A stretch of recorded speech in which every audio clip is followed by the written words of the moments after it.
Hechos capítulo 14. Pablo y Bernabé en Iconio. Aconteció en Iconio que entraron juntos en la sinagoga de los judíos, y hablaron de tal manera que creyó una gran multitud de judíos, y asimismo de griegos. Mas los judíos que no creían excitaron y corrompieron los ánimos de los gentiles contra los hermanos. Por tanto, se detuvieron allí mucho tiempo, hablando con denuedo, confiados en el Señor, el cual daba testimonio a la palabra de su gracia, concediendo que se hiciesen por las manos de ellos señales y prodigios. Y la gente de la ciudad estaba dividida, unos estaban con los judíos, y otros con los apóstoles. Pero cuando los judíos y los gentiles, juntamente con sus gobernantes, se lanzaron a afrentarlos y apedrearlos, habiéndolo sabido, huyeron a Listra y Derbe, ciudades de Licaonia, y a toda la región circunvecina, y allí predicaban el evangelio.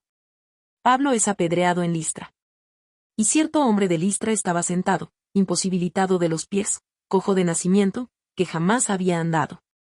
Este oyó hablar a Pablo, el cual, fijando en él sus ojos, y viendo que tenía fe para ser sanado, dijo a gran voz: levántate derecho sobre tus pies. Y él saltó, y anduvo. Entonces la gente, visto lo que Pablo había hecho, alzó la voz, diciendo en lengua licaónica: dioses bajo la semejanza de hombres han descendido a nosotros. Y a Bernabé llamaban Júpiter, y a Pablo, Mercurio, porque éste era el que llevaba la palabra. Y el sacerdote de Júpiter, cuyo templo estaba frente a la ciudad, trajo toros y guirnaldas delante de las puertas, y juntamente con la muchedumbre quería ofrecer sacrificios. Cuando lo oyeron los apóstoles Bernabé y Pablo, rasgaron sus ropas, y se lanzaron entre la multitud, dando voces y diciendo: varones, ¿por qué hacéis esto?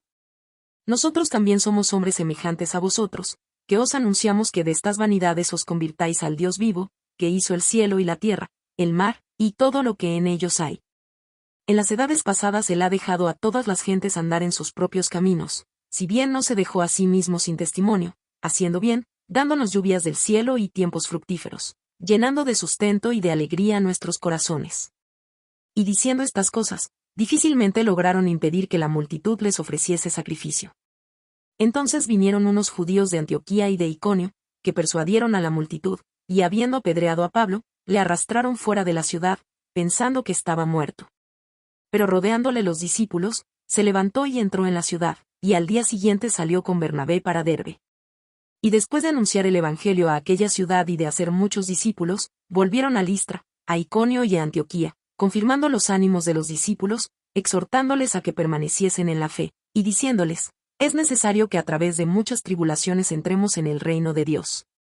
Y constituyeron ancianos en cada iglesia, y habiendo orado con ayunos, los encomendaron al Señor en quien habían creído.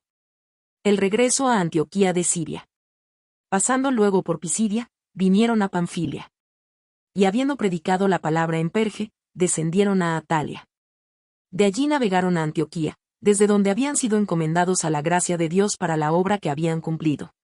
Y habiendo llegado, y reunido a la iglesia, refirieron cuán grandes cosas había hecho Dios con ellos, y cómo había abierto la puerta de la fe a los gentiles.